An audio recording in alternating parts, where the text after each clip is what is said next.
भगवान श्री कृष्ण और राधा रानी की कृपा से और आप सभी भक्तगणों की कृपा से आज हम 1 महीने बाद संपूर्ण ब्रज दर्शन चैनल में आपका हार्दिक स्वागत करते हैं। जैसा कि आप सभी जानते हैं, जैसे ही कार्तिक मास प्रारंभ हुआ, उस कार्तिक मास प्रारंभ होने में हमने ब्रज 84 कोस की परिक्रमा करने का निश्चय किया, क्योंकि ब्रज 84 कोस की परिक्रमा जो कोई व्यक्ति कर लेता है उसके 84 लाख योनियों के पाप नष्ट हो जाते हैं और उसे कभी भी इस मृत्यु और जन्म के चक्कर से बार बार उसे आना नहीं पड़ता है, बार बार उसे जन्म नहीं लेना पड़ता है और वो मुक्त हो जाता है, इस 84 के बंधन से मुक्त हो जाता है। तो उसी 84 कोस की यात्रा को करने के लिए हम श्रीधाम बरसाने गए और बरसाने से जब हम वापस लौट के आ रहे थे तो हमारे सामने अचानक से एक लीलगाय आ गई और उसमें इतना भयंकर एक्सीडेंट हुआ कि हम उड़ते हुए लगभग 20 फुट की दूरी पर स्लिप मारते हुए गए।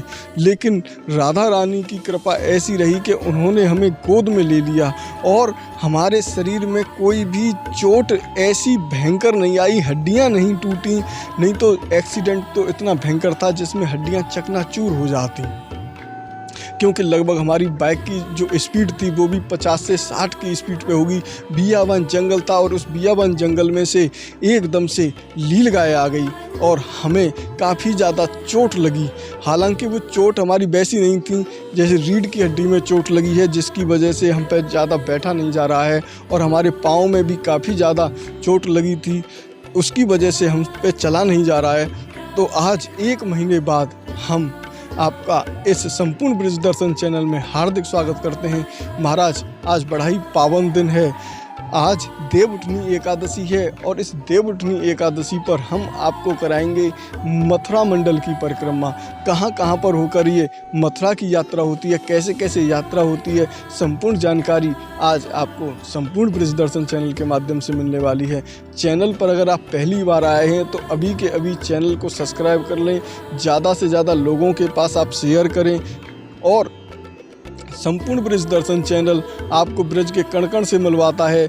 इसी श्रृंखला में आज हम आपको मथुरा की परिक्रमा करवाएंगे, क्योंकि महाराज ये जीवन बड़ा कीमती है और हमें तो ये दूसरा जीवन मिला है, क्योंकि उस समय पर हमें कोई भी होश नहीं रहा था, हम बेहोश हो गए थे और कुछ व्यक्ति आए, कुछ भक्तगण आए, उन्होंने राधा राधा बोलकर हमारे कानों में मंत्र फूंका, हमारे सीने को दबाया, तब जाके हमें होश आया और हमें दूसरा पुण्य जन्म मिला, क्योंकि हमारे आंखों के सामने तो एकदम अंधेरा सा छा गया था और एक सफ़ेद दुनिया में हम पहुंच गए। दूसरा जन्म है, अब इस जन्म में हमें पूरे पुण्य के कार्य करने हैं और आप लोगों को भी कराने हैं, क्योंकि राधा रानी की कृपा से हम बचे हुए हैं और ये जीवन उन्हीं के नाम है। अब उन्हीं की कृपा से आज हम आपको संपूर्ण दर्शन कराएंगे।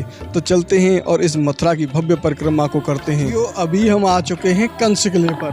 अगर आप इधर की तरफ देखेंगे तो इधर है कंस किला। यात्रीगण इस कंस किले पर ऊपर चढ़ के दर्शन करके मथुरा की परिक्रमा में यहाँ पर आके निकल जाते हैं। अगर आप देखेंगे ये पीछे गली है, इस गली में से निकल के यात्रीगण श्रद्धालु जन आ रहे हैं और यहाँ पर फिर नौका विहार करते हैं, इस नाव में बैठते हैं और बहुत ही आनंद के साथ में यमुना मैया का आनंद लेते हैं। और यहाँ से अब पैदल का ही रास्ता है। यहाँ पर 24 घाटों के दर्शन होते हैं और बीच में पड़ता है विश्राम घाट। इस पूरी साइड में 24 घाट हैं, मथुरा के प्राचीन घाट जो 24 घाट हैं वो इसी स्थान पर विराजमान हैं।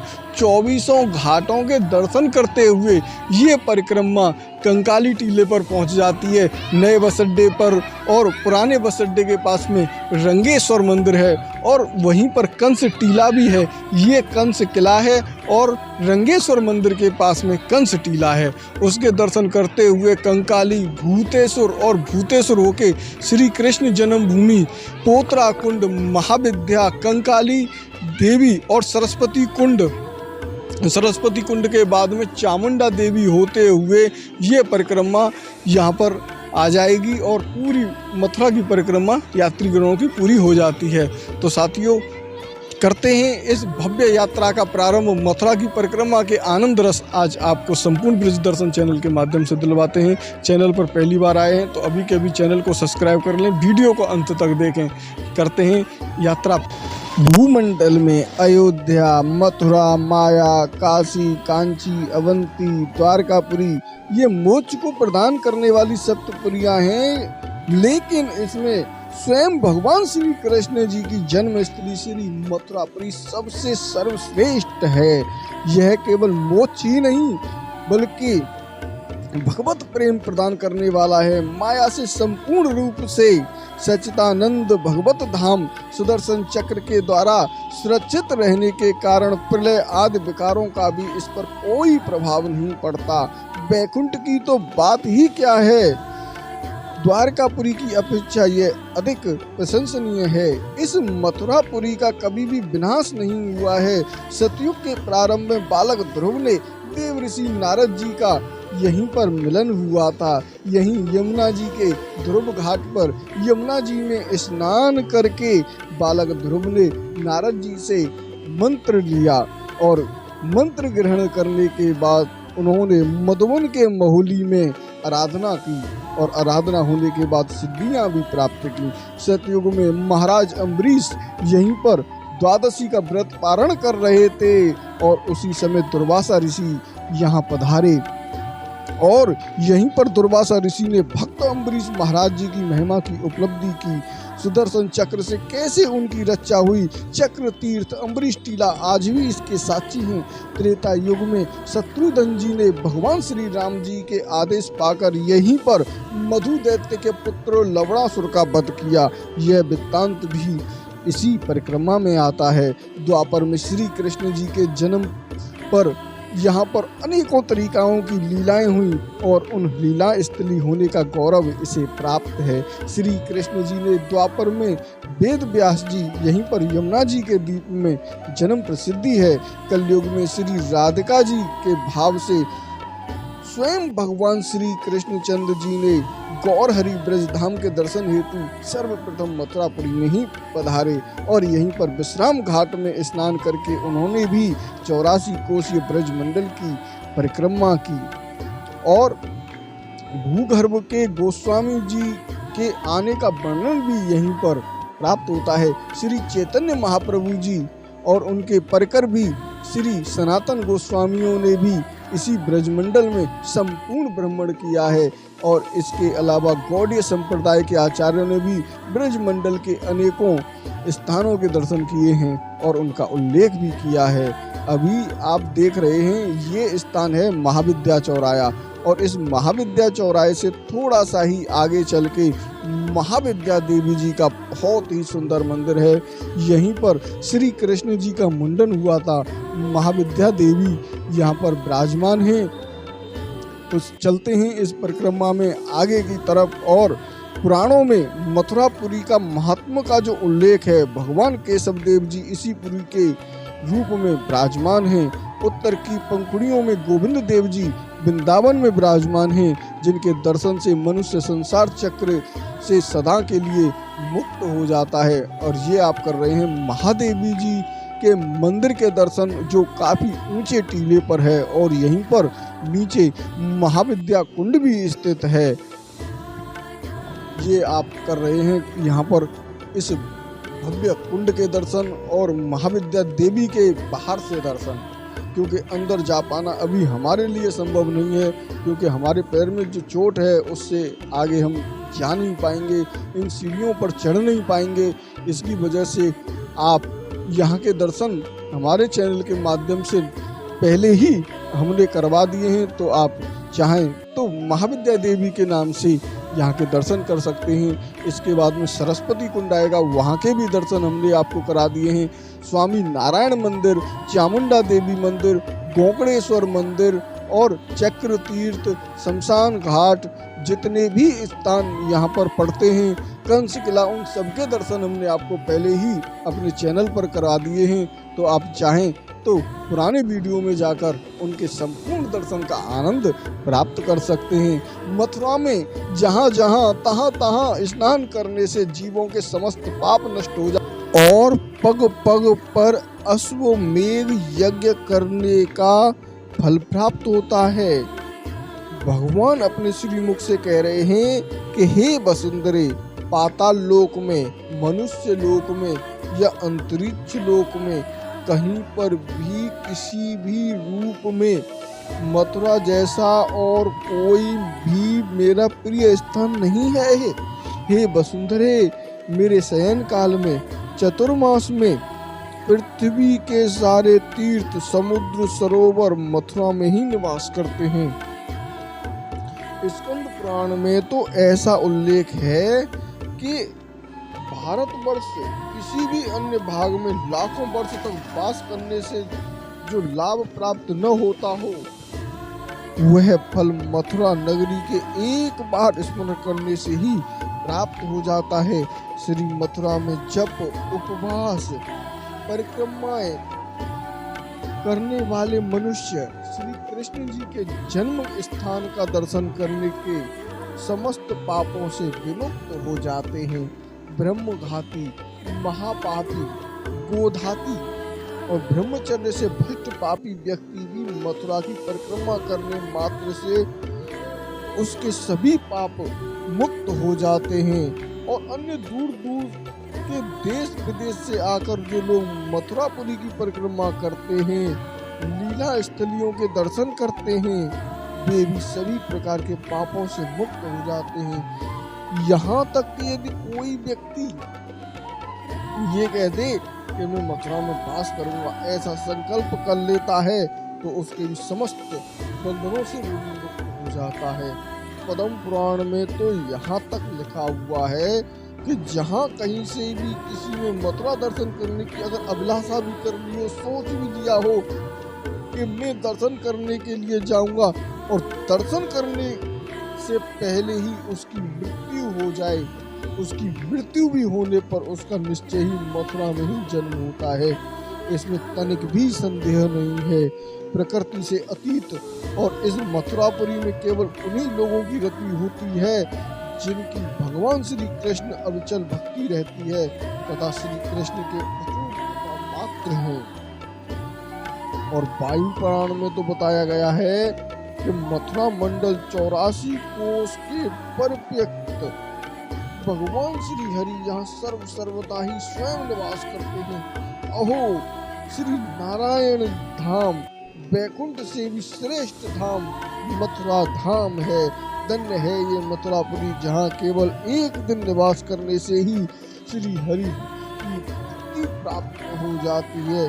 3 रात्रि निवास करने वालों को परम दुर्लभ भगवत प्रेम प्राप्त हो जाता है। और यह मुक्त महापुरुषों के लिए भी परम दुर्लभ है। श्री रूप गोस्वामी ने मथुरा महात्म्य में तो ऐसा उल्लेख कर दिया है कि हे अवंती, तुम अपने हाथों में पीकदानी लेकर प्रस्तुत हो जाओ। हे मायापुरी, हरिद्वार, तुम चामर व्यंजन करने के लिए प्रस्तुत हो जाओ। हे कांची, तुम अपने हाथों में छत्र ग्रहण कर लो। हे काशी, तुम अपने हाथों में फातका ग्रहण करके प्रस्तुत रहो। हे अयोध्या, तुम और न डरो। हे द्वारके, आज तुम स्वतः ही स्तुति करो, क्योंकि तुम आज बहुत ही प्रसन्न होकर मथुरा देवी आज महाराजा धीरराज श्री कृष्ण राजमशी हुई है। इस प्रकार की हमारे इस मथुरा की परिक्रमा करने का सौभाग्य प्राप्त होता है। अहो मथुरापुरी धन्य वैकुंठा गृहसी। इस तरीके से इनके अनेकों श्लोक लिखे हुए हैं वायु पुराण में, पद्म पुराण में, स्कंद पुराण में। और मथुरा का महत्व बड़ा ही अद्भुत, अलौकिक और दिव्य है। अभी आप ये देख रहे हैं, ये जो परिक्रमा चल रही है मथुरापुरी की, ये बड़ी ही सौभाग्यशाली व्यक्ति है जो इस परम सौभाग्य दिन में ठाकुर जी की लीला स्थलियों के दर्शन करते हुए आनंद प्राप्त कर रहे हैं। कैसा अलौकिक आनंद बरस रहा है। आज मथुरा की परिक्रमा में जहाँ पर भी देखें वहाँ पर मेला जैसा लगा हुआ है। आप कोई भी स्थान खाली देख ही नहीं सकते हैं। हर जगह कुछ न कुछ बिक रहा है और बड़े ही आनंद रस के साथ में भंडारे हो रहे हैं। आज से लगभग 5225 वर्ष पहले द्वापर के अंत में स्वयं भगवान श्री कृष्ण जी महाअत्याचारी कंस के कारागार में पिता वसुदेव जी और माता देवकी जी के पुत्र के रूप में जन्म लिया। उस समय वसुदेव जी और देवकी जी ने चतुर्भुज रूप में श्री कृष्ण जी के दर्शन किए। चारों हाथों में शंकर चक्र गदा और पद्म धारण किए हुए और वक्षस्थल पर श्री वत्स चिन्ह, गले में कौस्तुभ मणि, मेघ श्यामलय और दिव्य बालक देखकर वे दोनों उनकी स्तुति करने लगे।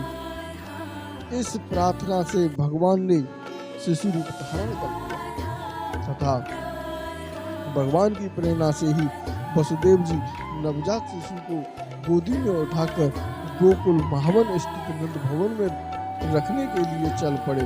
कारागार से निकलते समय उनके हाथों की हथकड़ियां, पैरों की बेड़ियां, लोहे के कपाट स्वतः ही खुल गए। प्रहरी सो गए। रिमझिम वर्षा भी होने लगी। सारा मार्ग साफ हो गया। बहती यमुना को पार करके वसुदेव जी गोकुल के नंद भवन में पहुंचे।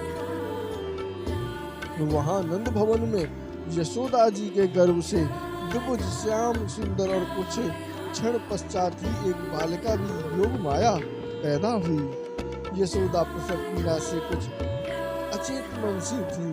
वसुदेव जी के गृह में प्रवेश करते ही द्विभुज कृष्ण ने वसुदेव पुत्र को आत्मसात कर लिया और वसुदेव जी इस रहस्य को समझ नहीं पाए।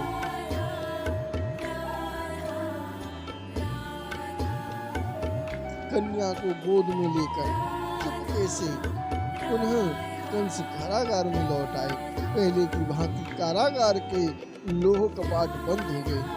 वसुदेव जी और देवकी जी के हाथों की हथकड़ियां और पैरों की बेड़ियां स्वतः ही लग गईं और उस रात में कंस को पता लगते ही वो पागल सा विचलित हुआ और हाथ में तलवार लेकर कारागार में उपस्थित हुआ।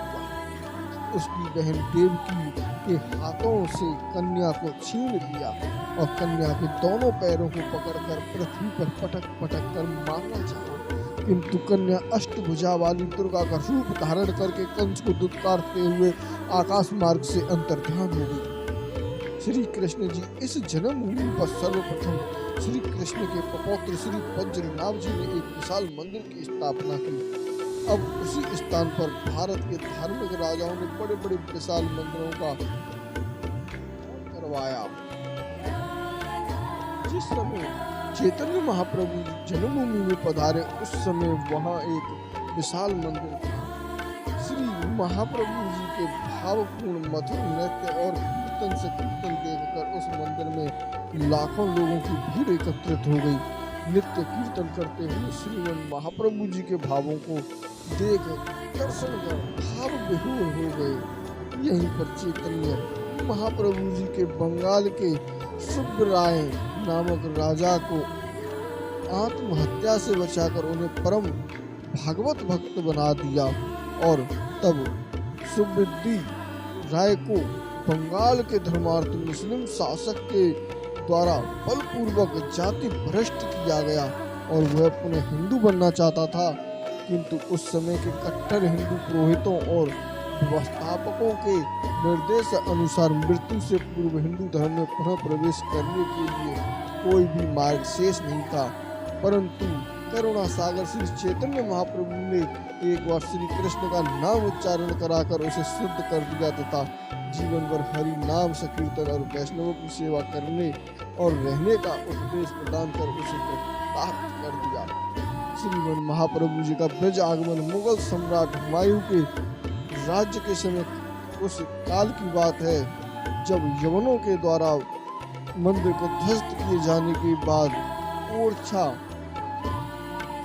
के महाराज वीर सिंह ने 1610 ईस्वी में 43 लाख रुपए लगाकर आदि केशव देव जी का बहुत विशाल मंदिर बनवाया, किंतु औरंगजेब ने उसको तोड़वा दिया और उस ध्वंस करने के बाद बाहरी स्वरूप में कुछ परिवर्तन करके उसे मस्जिद के रूप में परिवर्तन कर दिया।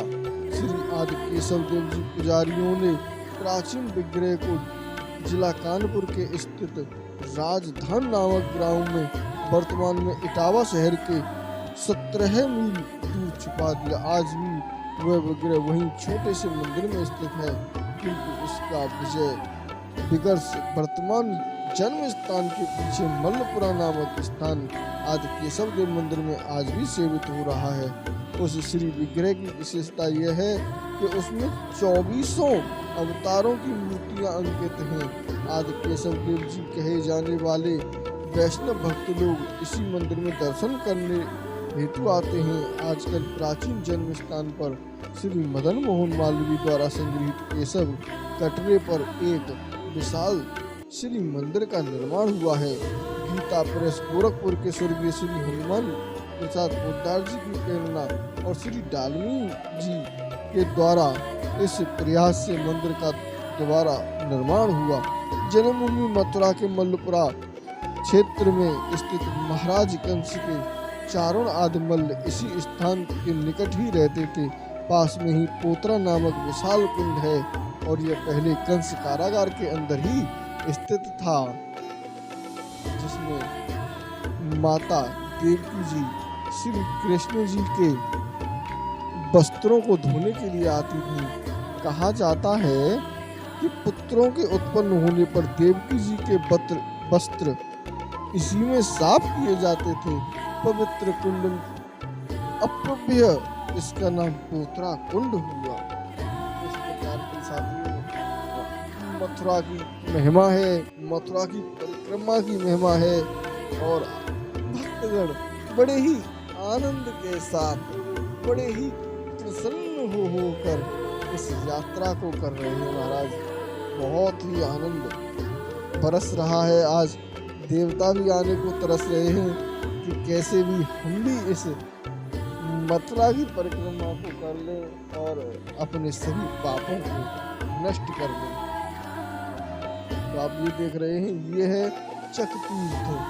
यहीं पर दुर्वासा ऋषि जी ने जब अम्बरीश राजा के पीछे चक्र छोड़ा, अम्बरीश राजा को बोले दुर्वासा ऋषि जी कि तुमने अभी मेरा अपमान किया है, तुमने मेरे आने से पहले ही भोजन ग्रहण कर लिया। जबकि उन्होंने भोजन नहीं ग्रहण किया था, उन्होंने जल को खा लिया था, क्योंकि अनेकों लोगों के अलग अलग मत थे। उन्होंने कहा कि आप ये जल को पी लीजिए, यही आने के समान हो जाएगा और तब गुरुदेव आ जाएंगे तो उनके साथ भोजन कर लेना। इसी से क्रोधित हो गए, लेकिन भगवान विष्णु जी ने अपना स्वयं चक्र छोड़ दिया। दुर्वासा ऋषि जी को कहीं पर भी स्थान नहीं मिला उस चक्र से बचने का। तब इसी चक्र तीर्थ पर आके दोबारा से ही अम्बरीश राजा के सामने माफी मांगी और तब दुर्वासा ऋषि जी का पीछा उस चक्र ने छोड़ा। उसकी कथा काफी ज्यादा लंबी है। तो साथियों, आप कैसा आनंद प्रतीत कर रहे हैं आज मथुरा की परिक्रमा करके, कमेंट बॉक्स में जरूर बताएं, जिससे हमें भी पता चल सके आप किस आनंद रस का आनंद प्राप्त कर रहे हैं। साथियों, आपने इस वीडियो में जो आनंद रस आज प्राप्त किया है उसे कमेंट बॉक्स के माध्यम से जरूर बताएं। आज आपको कैसा आनंद रस प्राप्त हुआ। श्री कृष्ण ने जब कंस को मारा तब ये मथुरा की परिक्रमा की थी और आज अनेकों लोग, अनेकों श्रद्धालुजन, भक्तगण इस परिक्रमा को करते हैं। ब्रजवासीगण तो करते ही करते हैं, लेकिन बाहर से भी लोग आ जाते हैं। तो साथियों, आपने अंत तक इस वीडियो को देखा, उसके लिए बहुत बहुत धन्यवाद। मिलते हैं एक और नए वीडियो के साथ, तब तक के लिए राधे राधे।